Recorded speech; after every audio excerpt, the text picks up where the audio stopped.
I'm Jessica Crawford, 28 years old, and 3 days before my wedding, I found a note from my parents that shattered everything. Wedding's off. Expect a call from my lawyer. We've taken matters into our own hands. My stomach dropped as I read those cold words.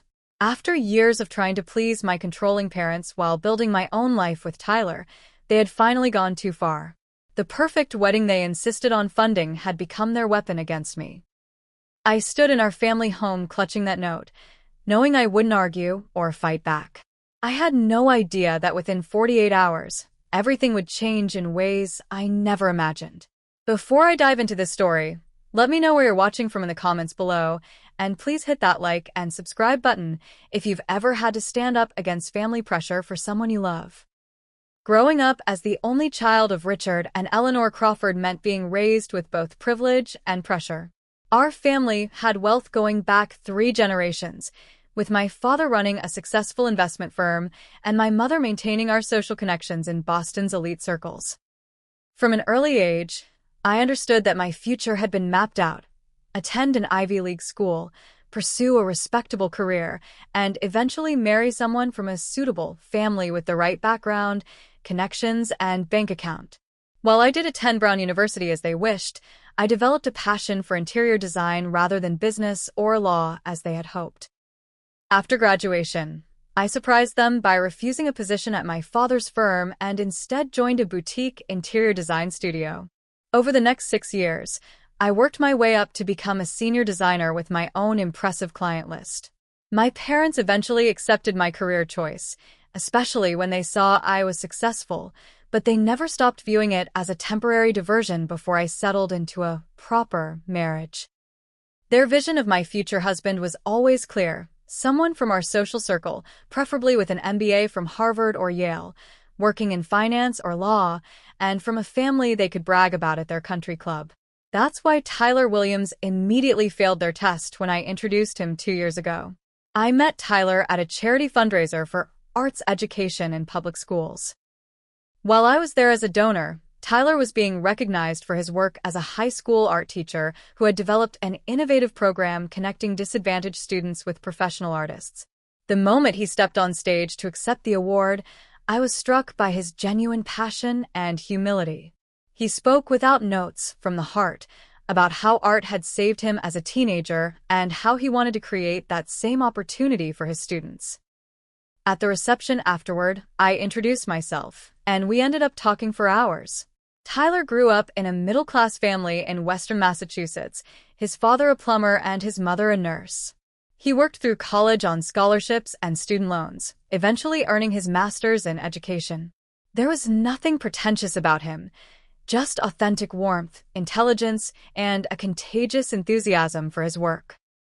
Our first date was nothing like the formal dinners I'd become accustomed to with previous boyfriends my parents approved of. Tyler took me to an interactive art exhibit created by his students, followed by dinner at a small family-owned restaurant where he knew the owners by name. For the first time, I felt completely comfortable being myself, without monitoring my words or behavior to meet someone else's expectations. Over the next few months, our relationship deepened quickly.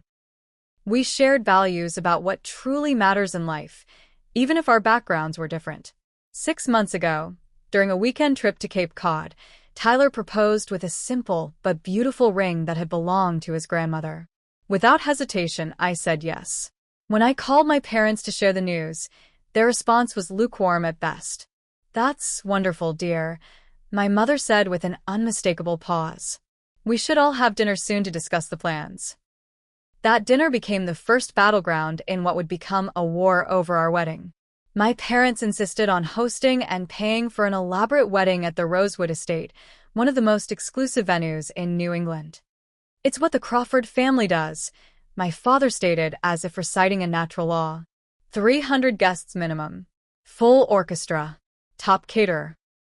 When I suggested a smaller, more intimate ceremony that better reflected Tyler and me, they acted as if I'd suggested getting married in a fast food restaurant. "What will people think?" my mother asked, genuinely distressed. The Harrington's daughter had 600 guests at her wedding last year. Tyler, wanting to make peace, suggested we compromise. It's important to Jessica that you're happy with the wedding, he told my parents. Maybe we can find middle ground. Over the following weeks, I found myself in a constant tug-of-war between my vision and my parents. I won some battles, choosing my own dress rather than the designer my mother preferred, selecting a menu that included comfort food stations alongside the formal dinner. But I lost others. The guest list ballooned to 250 people, many of whom were my parents' business associates and social connections I barely knew. Tyler tried to remain positive, but I could see his discomfort growing as the wedding budget increased to astronomical figures. "Are you sure this is what you want?" he asked one night after my parents insisted on hiring a celebrity photographer who had shot for Vogue. "I want us to be married," I answered honestly.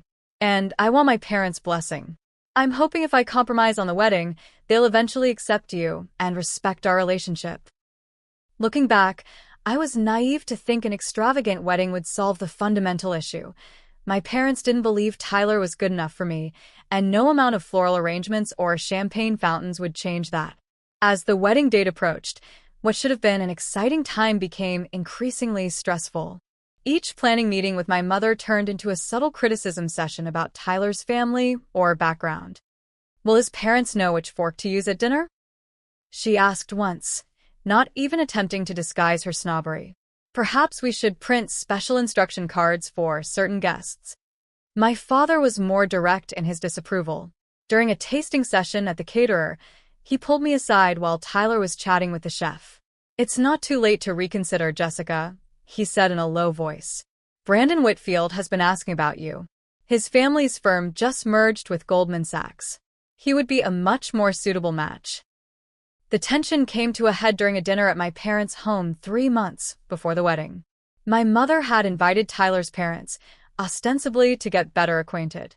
Marion and Robert Williams were warm, genuine people who had raised 3 children on a modest income but had given them a home rich in love and support.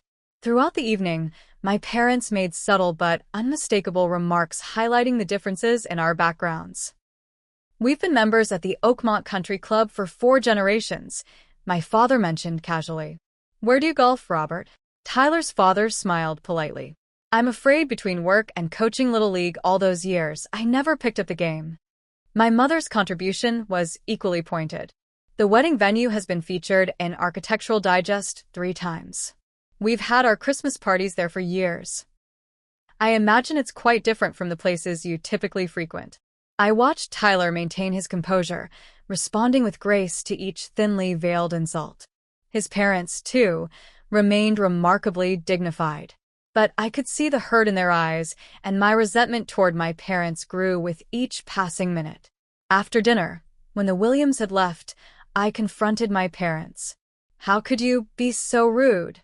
They were nothing but kind, and you treated them like they were beneath you." "We were perfectly civil," my mother replied, genuinely bewildered by my anger. "But surely you see the problem, Jessica. These people aren't from our world. Every interaction will be awkward. Every family gathering a strain. Is that really what you want for the next 40 years?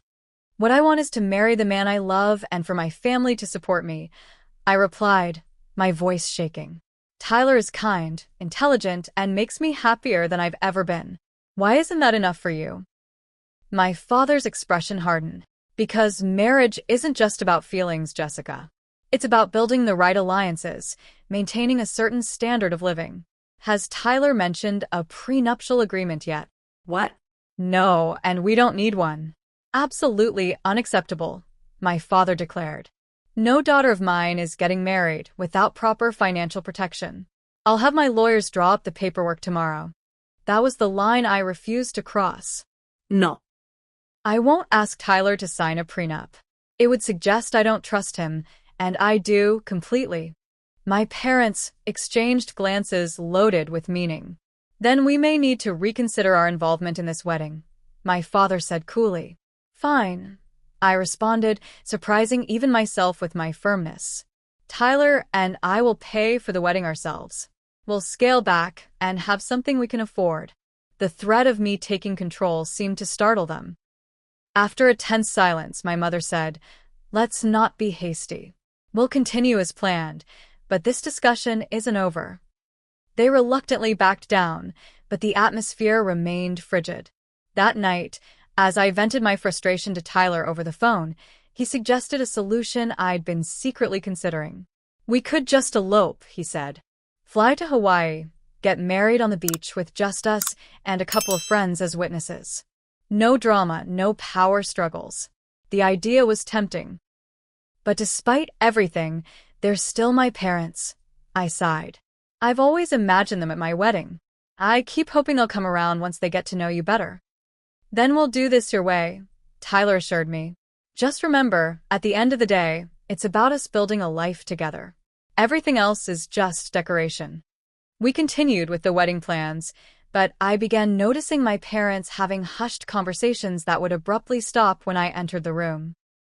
Twice, I overheard the phrase "background check" and felt a chill run through me. "Are you investigating Tyler?" I confronted them one evening. My father looked offended. "Don't be ridiculous, Jessica. We're simply making sure all the wedding arrangements are properly vetted." I didn't believe him, but with only weeks until the wedding, I chose to focus on finalizing the details rather than fighting another battle I wasn't sure I could win. Looking back, that was my mistake, believing that my parents would respect my choice simply because I'd stood my ground. I underestimated just how far they would go to maintain control over my life. 1 week before our wedding, I returned home early for my final dress fitting. The alterations had been completed faster than expected, and I was in high spirits, finally feeling the excitement that had been overshadowed by family tension. Walking into my parents' house, where I'd been staying to facilitate last-minute wedding preparations, I heard voices coming from my father's home office. Thinking it might be the wedding planner, I approached the partially open door. "So there's nothing more substantial we can use?" I heard my father ask. A voice I didn't recognize replied, "The financial issues are mostly student loans, typical for someone in education. As for the relationship timeline, it's ambiguous enough that it depends how you interpret it." My mother's voice chimed in, but there was definitely overlap. That's what matters. My blood running cold, I pushed the door open fully. Inside, my parents sat across from a man in a gray suit, multiple folders spread across my father's desk along with photographs I couldn't clearly see. "What is this?" I demanded, though I already knew. The stranger quickly gathered the materials while my parents exchanged alarmed glances. My father recovered first, dismissing the man with a quick nod. After he left, my father tried to take control of the narrative. "Jessica, please understand, we're only looking out for your best interests. As your parents, we needed to be certain about the man you're planning to marry. You hired a private investigator?" The betrayal felt physical, like a blow to my chest. "How dare you invade Tyler's privacy and mine this way?" My mother attempted to justify their actions. "Darling, this is standard procedure for families in our position. Your great-aunt Beatrice had a complete dossier compiled on your father before they allowed their engagement to proceed. This isn't the 1950s, Mother, and I'm not asking for your permission to get married. I'm an adult making my own choice about my life partner." My father's expression hardened. "A choice you may be making without all the relevant information. Tyler Williams is not who you think he is." "What are you talking about?" "For one thing, he's in significant debt," my father stated. I laughed incredulously. "You mean his student loans?" "He's told me all about them. We've discussed our finances openly, which is more than I can say for how you've approached this relationship." "It's not just that," my mother interjected. "Jessica, he was seeing another woman when you first started dating." The accusation hit me like a bucket of ice water. "That's not true. Tyler would have told me." My father pulled a photograph from one of the folders and handed it to me. It showed Tyler with his arm around a blonde woman, both smiling at the camera. "This was taken 3 weeks after your first date. Her name is Allison Parker. They dated for almost a year before he met you." I stared at the photo, mind racing to make sense of this new information. Tyler had mentioned an ex-girlfriend named Allison, but he'd said their relationship had ended before we met. "There's more," my mother said, her voice gentler now that they'd landed a blow. They attended her brother's wedding together while you and Tyler were already dating. They showed me more photos. Tyler in a suit at what appeared to be a wedding reception, the same woman by his side. The timestamp showed a date about 3 weeks after Tyler and I had met. I left my parents' house in a daze, the photographs tucked into my purse. Rather than confronting Tyler immediately, I drove around for hours, trying to process my feelings. Tyler had always been so honest and straightforward. It seemed impossible he would hide something like this from me. Yet the evidence seemed clear. That evening, when Tyler came over to my apartment, I placed the photos on the coffee table without saying a word. His face fell as he recognized them. "Where did you get these?" "My parents hired someone to investigate you," I said, my voice surprisingly steady. "They showed me these today. You told me you and Allison broke up before you met me." Tyler sat heavily on the couch, running his hands through his hair. "Jess, it wasn't like that." "Yes, technically Allison and I were still seeing each other when I first met you, but we were already in the process of breaking up. We'd been having problems for months." "So you were dating us both at the same time?" The thought made me nauseous. "No, I mean there was a brief overlap, but nothing inappropriate happened. After I met you at that fundraiser, I knew something special was happening between us. I ended things with Allison officially the next week." "Then why are you at a wedding with her 3 weeks after our first date?" Tyler looked pained. "Her brother was one of my closest friends from college. I'd RSVP'd to that wedding months in advance, and Allison and I agreed to attend together as friends to avoid drama at her brother's wedding. I should have told you about it, but it felt like ancient history by the time we got serious, and honestly, I was afraid you'd misinterpret it exactly the way you are now."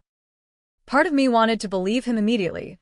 His explanation made logical sense, and the timeline matched what I knew about the early days of our relationship. We hadn't been exclusive right away. We'd only had 2 dates before the date on those wedding photos. But another part of me felt deeply hurt that he'd kept this from me. "You should have told me, Tyler. Finding out from my parents like this, it makes it seem like you were hiding something worse." "I know," he admitted. "I made a mistake by not being completely transparent. But Jessica, I promise you there was no cheating, no betrayal. By our 3rd date, Allison and I were completely done, and I was already falling for you. I needed space to think. I believe your explanation, but I'm still upset you weren't honest with me. I think I need some time alone tonight." Tyler looked devastated but nodded. "I understand.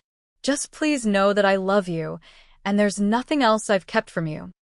Your parents are trying to find any reason to break us up. Please don't let them succeed over something that happened 2 years ago, before we were even really together." After Tyler left, I called my friend Amber and asked if I could stay at her place for a day or 2. I needed neutral territory to sort through my feelings, away from both Tyler's earnest explanations and my parents' manipulations. Amber welcomed me, without judgment. "Whatever you decide, I'm here for you," she assured me. Over the next 2 days, my parents called constantly, leaving voicemails urging me to cancel the wedding. "It's not too late to back out gracefully," my mother insisted. "People will understand. We can issue a statement about mutual differences." I let their calls go to voicemail while I reflected on my relationship with Tyler. In 2 years together, he had never given me any reason to doubt his honesty or commitment. He'd been patient with my parents' coldness, supportive of my career, and loving through all our challenges. Was I really going to throw away our future over an unclear situation from the very beginning of our relationship, especially when my parents had gone to such underhanded lengths to expose it? By the 3rd day, I had made my decision. I trusted Tyler. His explanation made sense, and while I wished he'd told me earlier, I understood why he hadn't. Our relationship was built on something real, and I wouldn't let my parents' interference destroy it. 3 days before our wedding, having resolved to move forward with Tyler, I returned to my parents' house to collect the items I needed for the wedding and the honeymoon. I had expected another confrontation, prepared my arguments about trust and forgiveness, but the house was eerily quiet when I arrived. "Mom? Dad?" I called out, receiving no answer. Their cars were gone from the driveway. On the entryway table, Propped against a vase of fresh-cut roses from our garden was a cream-colored envelope with my name written in my mother's elegant handwriting. Inside was a single sheet of their personal stationery with a message that stopped my heart. Weddings OFF. Expect a call from my lawyer. We've taken matters into our own hands. My first thought was that this must be some kind of extreme scare tactic, my parents' last-ditch effort to make me reconsider. With shaking hands, I called Tyler. They've left me a note saying the wedding is off. I told him, my voice trembling despite my efforts to stay calm. They mentioned lawyers and taking matters into their own hands. Have you heard anything? Nothing, Tyler replied, sounding concerned. What do you think they mean? I don't know. I'm trying to call them now, but their phones are going straight to voicemail. Over the next hour, a horrifying picture began to emerge. I called our wedding planner to ask if my parents had been in contact with her. Oh, Jessica, she said, her voice filled with awkward sympathy. I was going to call you today. Your father contacted me yesterday to cancel all the arrangements. He said there was a family emergency and the wedding needed to be postponed indefinitely. He's already paid the cancellation fees. He did what? I nearly screamed into the phone. He had no right to do that. I'm so sorry, she replied. Since he was the one who signed the contracts and paid the deposits. One by one, I called our vendors, the caterer, the florist, the photographer, and received the same response. My parents had systematically canceled every service for our wedding. But the worst was yet to come. The venue coordinator sounded genuinely regretful. Your father not only canceled, Ms. Crawford. He made it clear that if we worked with you directly to reinstate the event, his law firm would find a way to make things extremely difficult for us. Given your family's connections, we can't afford to get on their bad side. I sank onto the stairs in the foyer, feeling physically ill. My parents hadn't just withdrawn their support, they had actively sabotaged our wedding, using their wealth and influence as weapons. Tyler arrived at the house 30 minutes later, his face tight with concern. When I showed him the note and explained what I discovered, I expected anger, perhaps suggestions that we pursue legal action of our own. Instead, he sat beside me on the stairs and took my hands in his. Jessica, I'm so sorry they've done this to you, he said gently. But listen to me, this doesn't change anything about us. We still have each other. We can still get married, maybe not in 3 days and not with 250 guests, but we can figure this out. His calm in the face of this crisis steadied me. I won't let them control my life this way, I said, finding my resolve. I won't argue with them or fight about the money they've spent. That's what they want, for me to beg and negotiate. But this is our wedding, our life. If they don't want to be part of it, that's their choice. Tyler helped me gather my belongings, my wedding dress, the honeymoon luggage I'd already packed, personal items I didn't want to leave behind.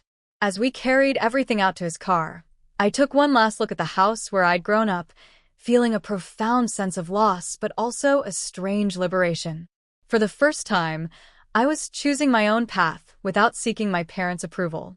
We drove to Tyler's apartment, which would soon be our shared home. Once we had brought everything inside, the emotional weight of the day finally caught up with me. I collapsed onto his couch and burst into tears, not delicate, dignified tears, but ugly, wrenching sobs that came from the deepest part of me. Tyler held me without trying to stop my crying, understanding that I needed to release the pain and betrayal. Let it all out, he murmured, stroking my hair. I'm here. We're going to get through this together. When I could finally speak again, I looked up at him with swollen eyes. What are we going to do about the wedding? Everything's canceled. Everyone's been told it's not happening. Before Tyler could answer, my phone rang. It was Amber. Jessica? What the hell is going on? Your mother just called me saying the wedding is canceled because you found out something terrible about Tyler. She was very vague but implied he'd been unfaithful or something. I told her that sounded like complete bullshit, but I wanted to check on you. I explained the situation, including my parents' investigation and their unilateral decision to cancel everything. Those manipulative monsters, Amber said, her loyalty warming my heart. Listen, we're not letting them win. I'll start calling everyone on your side of the guest list right now. Tyler can contact his people. We'll explain there's been a family dispute, but the wedding is absolutely still happening. We just need to figure out where. After I hung up, Tyler looked at me questioningly. Is that what you want? To still try to have the wedding this weekend? I thought about it for a moment. Yes, I said firmly. Not because I'm in a hurry, but because I won't let them dictate our lives this way. It won't be what we originally planned, but maybe that's better. Something smaller, more authentic to us. Tyler smiled, the relief evident on his face. I like that idea. Actually, I've always thought the big production wasn't really you anyway. It wasn't, I admitted. I got caught up in trying to please my parents, thinking if they saw how happy I was, they'd eventually accept you. I was wrong. We spent the evening making calls, explaining the situation to friends without going into hurtful details, and exploring alternative venues that might be available on short notice. Tyler's mother immediately offered their backyard for the ceremony. Several friends volunteered to help with food, decorations, and music. By midnight, exhausted but determined, we had the beginnings of a new plan. It wouldn't be the elaborate society wedding my parents had envisioned, but it would be genuine and filled with people who truly supported us. As we finally went to bed, I felt a strange mixture of heartbreak and hope, devastated by my parents' betrayal but strengthened by the knowledge that Tyler and I were facing this challenge united. What I didn't know then was that the next 48 hours would bring developments I could never have anticipated. The next morning, just as I was making coffee in Tyler's kitchen, my phone rang with an unfamiliar number. Against my better judgment, I answered. Jessica Crawford? This is Jonathan Blackwell from Blackwell, Stern and Associates. I represent your parents, Richard and Eleanor Crawford. I'm calling to discuss the legal implications of your current situation. My hands tightened around the phone. What legal implications? I'm an adult choosing to get married. There's nothing to discuss. The lawyer's voice remained professionally detached. I'm afraid it's not that simple, Miss Crawford. Your parents have instructed me to inform you that they are taking steps to protect family assets. The trust fund established for you has conditions regarding marriage that you may not be aware of. What conditions? I've never been told about any conditions. My trust fund had been established by my grandparents when I was born, set to fully mature when I turned 30 or when I got married, whichever came first. There's a clause allowing the trustees, your parents, to withhold distribution if the marriage is deemed unsuitable. He paused delicately. Additionally, any wedding gifts or preparations purchased with family funds are legally considered family property and must be returned. My anger flared. That's ridiculous. You can't possibly enforce something like that.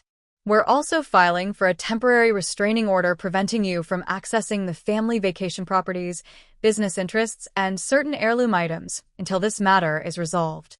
The conversation continued for several more minutes, with the lawyer outlining increasingly outrageous demands and restrictions. By the time I hung up, I was shaking with a combination of rage and disbelief. Tyler, who had been watching my expression darken throughout the call, gently took the phone from my hand. What's happening? They're trying to cut me off financially, I explained, my voice hollow. Threatening to withhold my trust fund, demanding the return of wedding gifts, blocking me from family properties. It's like they're treating me like a rebellious teenager instead of a 28-year-old woman. Tyler's face paled slightly. Jessica, I never wanted to come between you and your family, especially not financially. Maybe we should postpone the wedding, give everyone time to calm down. No, I interrupted firmly. That's exactly what they want. They think if they threaten my financial security, I'll fall in line. But I don't care about the money, Tyler. I care about us.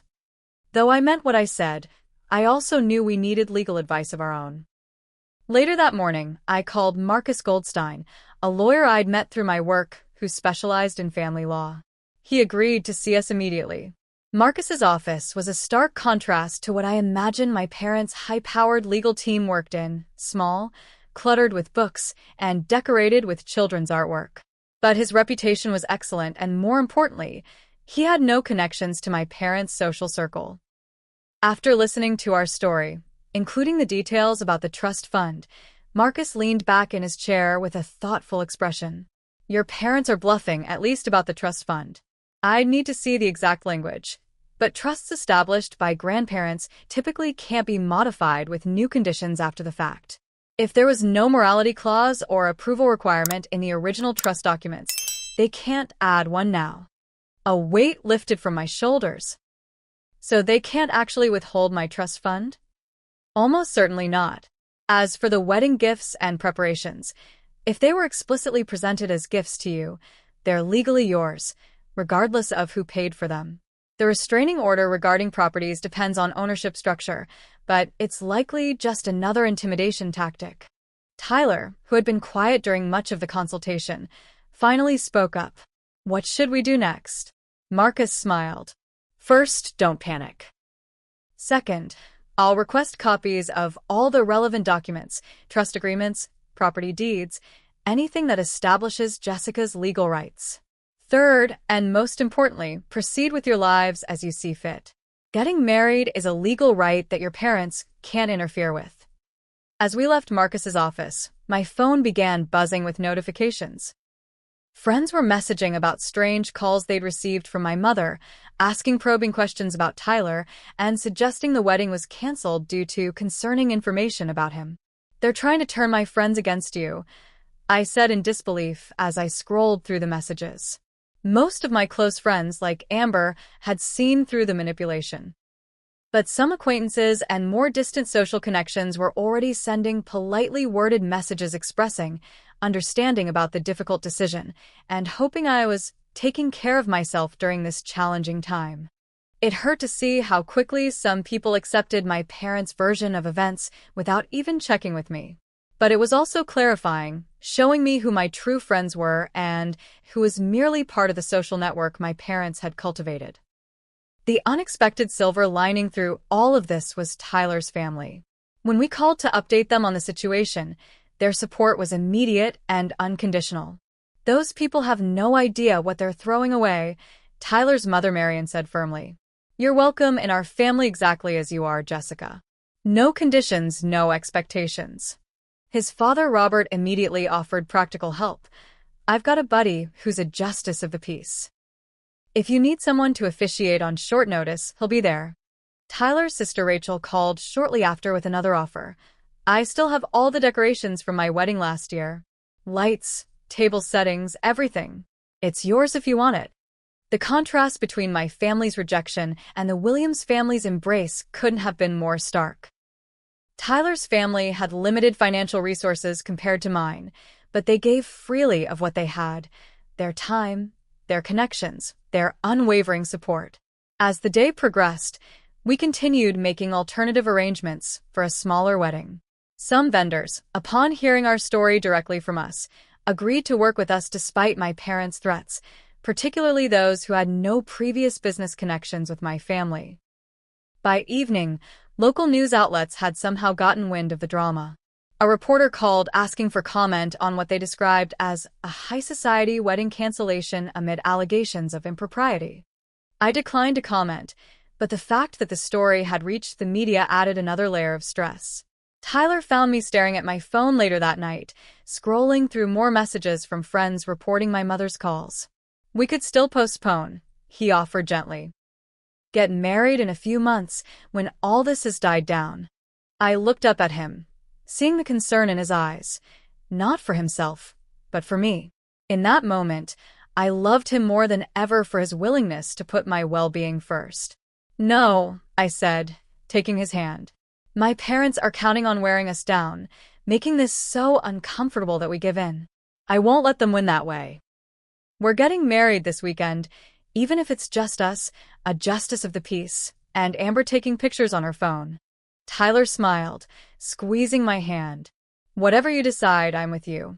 But for what it's worth, I think you're making the right choice. Sometimes you have to show people you can't be manipulated before they'll start treating you with respect. As we prepared for bed in what would soon be our shared apartment, I wondered what the next day would bring. My parents still hadn't contacted me directly, working instead through their lawyer and by trying to influence my friends. I had no idea what other tactics they might employ, or how far they would go to stop this wedding. What I didn't expect was the ally who would emerge the next morning, someone who would completely change the dynamic of this family standoff.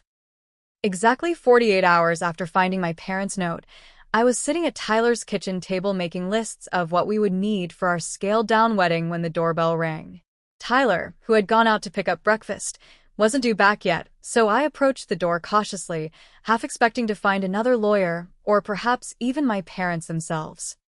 Instead, I opened the door to find my grandmother Margaret standing there, her silver hair perfectly styled as always, wearing one of her trademark tailored suits. "Grandma?" I said in shock. My father's mother lived primarily in New York and rarely visited Boston without advance notice. At 82, she still maintained an active social calendar and served on multiple charitable boards. "Hello, dear," she said calmly. "May I come in? I believe we have matters to discuss." Still stunned, I stepped aside to let her enter. Grandmother Margaret had always been kind to me, but she was also a formidable woman who had navigated Boston's high society for decades with grace and steel. I had no idea which side of this family dispute she would take. She surveyed Tyler's modest apartment with interest rather than judgment. "So this is where you'll be living? It has good bones. Excellent light in this room." "Grandma," I said, finding my voice. "How did you know I was here? Did my parents send you?" She laughed, a surprisingly youthful sound from such an elegant older woman. "Your parents have no idea I'm here. In fact, they'd be quite upset if they knew."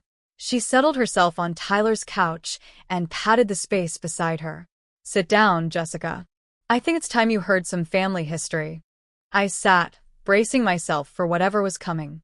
Grandmother Margaret took both my hands in hers, her grip surprisingly strong.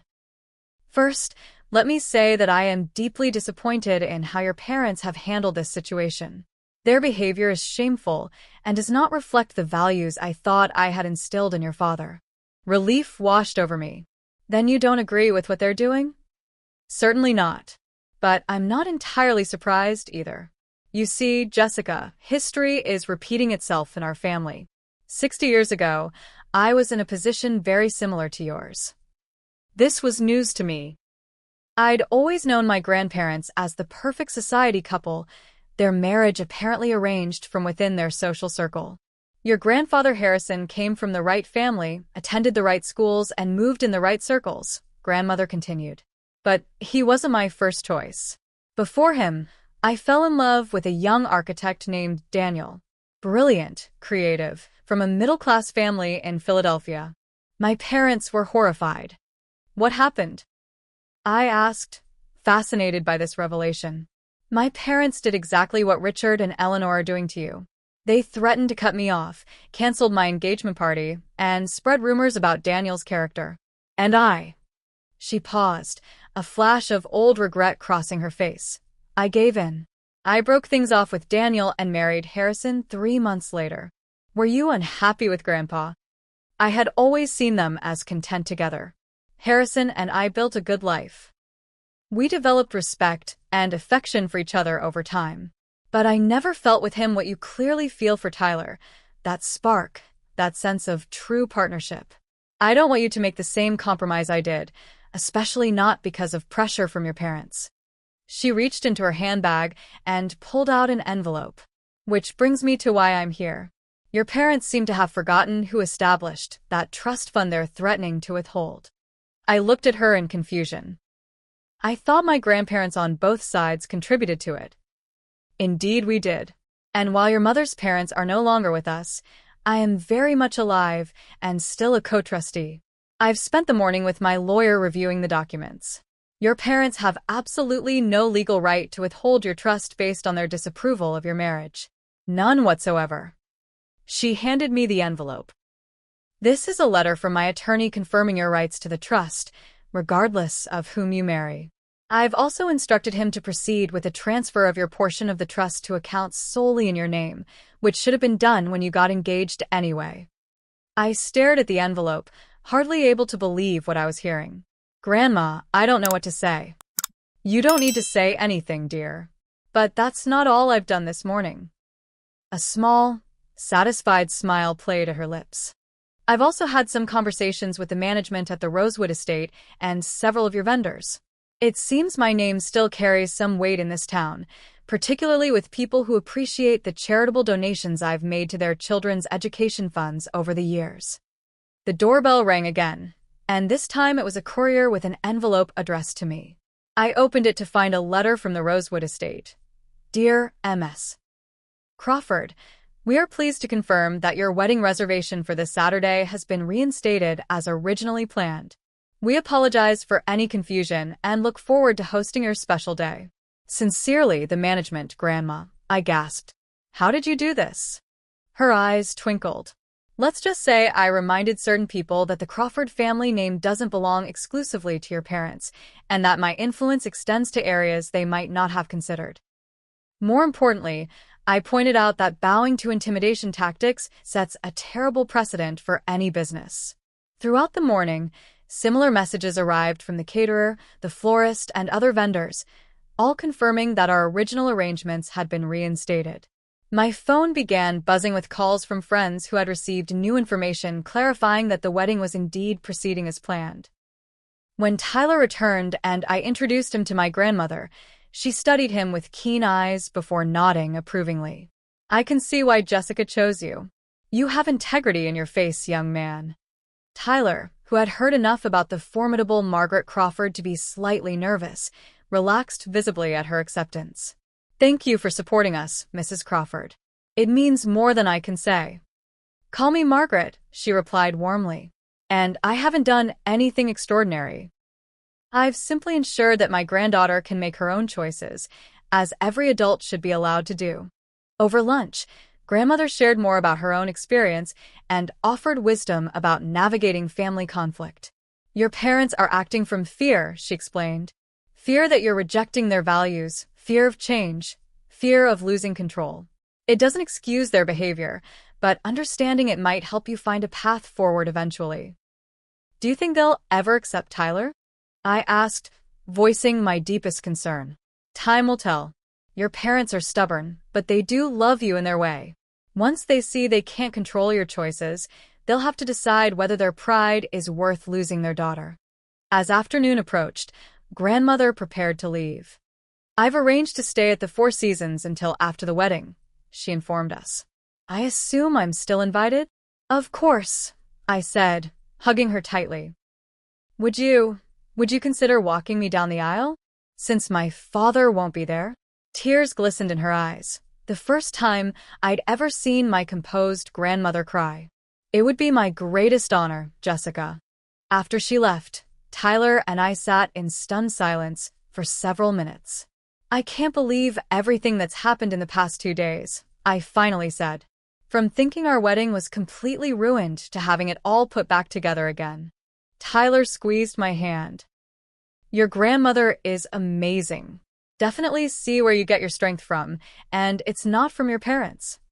As we resumed wedding preparations with renewed energy, I reflected on the unexpected gift my parents' interference had ultimately given us, clarity about what truly mattered and who truly supported us. The wedding would proceed with or without my parents, and while their absence would leave a hole in my heart, it would also remind me that I had chosen authenticity over approval, just as my grandmother wished she had done 60 years ago. Saturday morning dawned clear and perfect, the kind of crisp autumn day that photographers dream about for outdoor wedding photos. As I prepared in one of the Rosewood Estate's elegant suites, surrounded by Amber and my bridesmaids, there was a surreal quality to the moment. After the emotional roller coaster of the past week, it seemed almost miraculous that we were here, proceeding with our wedding as planned. My parents had maintained their silence, neither responding to the news that the wedding was back on nor making any further legal threats. Their absence created a bittersweet undercurrent to the day, but I refused to let it overshadow my happiness.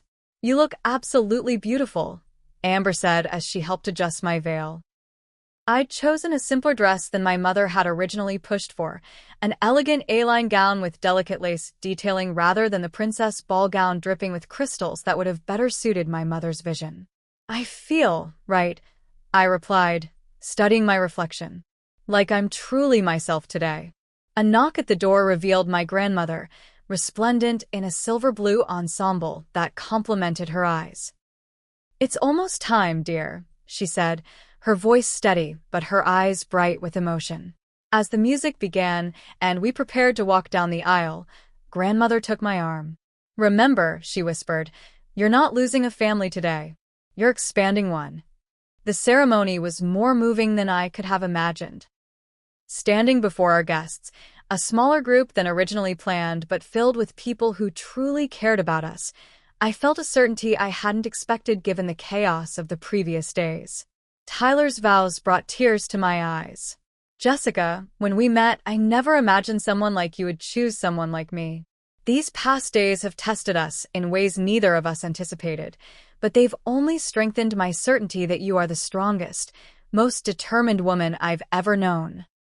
I promise to stand beside you through whatever life brings, to support your dreams as you've supported mine, and to remember always that when we face challenges together, we can overcome anything." My own vows, rewritten the night before to acknowledge our journey, came straight from my heart. "Tyler, I choose you, freely, completely, and without reservation." Recent events have shown me that love isn't about meeting others' expectations or following predetermined paths. It's about recognizing the person who brings out your best self and building a life that reflects your shared values. I promise to remember this lesson through all our years together, to face life's challenges with the same courage and integrity you've shown, and to never take for granted the precious gift of choosing our own path. As we exchanged rings, I glanced at the seats where my parents should have been. Instead of emptiness, I found my grandmother, her presence a reminder that family is defined by love and support, not merely by blood. The reception was filled with genuine joy, lacking some of the extravagant touches my mother had planned, but somehow more meaningful for being slightly scaled back. Tyler's family mingled easily with my friends, creating new connections that felt natural and unforced. During the toasts, my grandmother rose to speak, commanding the room's attention without raising her voice. "Marriage," she began, "is not merely a social arrangement or an economic partnership, though many in our circles have treated it as such for generations. True marriage is a covenant between two people who see in each other not what society values, but what genuinely matters: character, compassion, and commitment." Jessica and Tyler have demonstrated all three qualities, not just in their relationship with each other, but in how they've handled the obstacles placed in their path.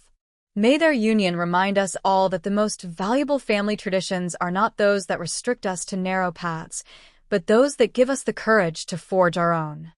Her words seemed to hang in the air, a gentle rebuke to the values my parents had prioritized, and a blessing on the new family Tyler and I were creating. As the evening progressed, I received an unexpected message, a formal note delivered by courier. The handwriting was my mother's, the message brief and cold. "We stand by our position that this marriage is a mistake. When you're ready to discuss this rationally, you know how to reach us." Mother and father, no congratulations, no well wishes, just a reaffirmation of their disapproval. I showed the note to Tyler, who simply folded it and put it away. "They'll either come around or they won't," he said gently. "Either way, we'll be okay." In that moment, surrounded by people who genuinely celebrated our happiness, my parents' absence hurt less than I might have expected. Their rejection was their choice, and for the first time, I fully accepted that I couldn't control their reactions, only my own. The weeks following our wedding brought both challenges and unexpected developments. True to her word, my grandmother ensured my trust fund was transferred to accounts in my name alone. Tyler and I moved forward with our lives, settling into our apartment and returning to our respective careers. About a month after the wedding, I received a text from my father, the first direct communication since the note. "Your mother and I would like to meet for lunch next week. Just to talk." The meeting was tense and awkward. My parents made no apologies for their behavior, but seemed to be testing whether reconciliation was possible. I set clear boundaries. "I love you both, but I will not tolerate any disrespect toward Tyler or his family. If you want to be part of our lives, you need to accept my choice of husband." My father, ever the businessman, seemed to approach the situation as a negotiation. "We may not agree with your decision, Jessica, but we recognize it's been made. Perhaps we can find a workable arrangement." It wasn't the warm embrace of Tyler I'd hoped for, but it was a start. Over the following months, our relationship slowly began to thaw. My parents made stilted efforts to be civil to Tyler, who responded with more grace than they deserved. The first dinner with both families was an exercise in polite restraint, with my grandmother acting as a buffer between the still disapproving Crawfords and the understandably wary Williams family. The true turning point came 6 months after our wedding. Tyler's art program received a prestigious grant, and his work was featured in a national education magazine. My father, reading the article, made his first genuinely positive comment about my husband. "He seems quite dedicated to his students." That's admirable. It was a small acknowledgement, but it represented a shift in perspective, the beginning of seeing Tyler as a person of value rather than an unsuitable match. Building a healthy relationship with my parents remains a work in progress. There are still moments of tension, still occasions when old patterns emerge.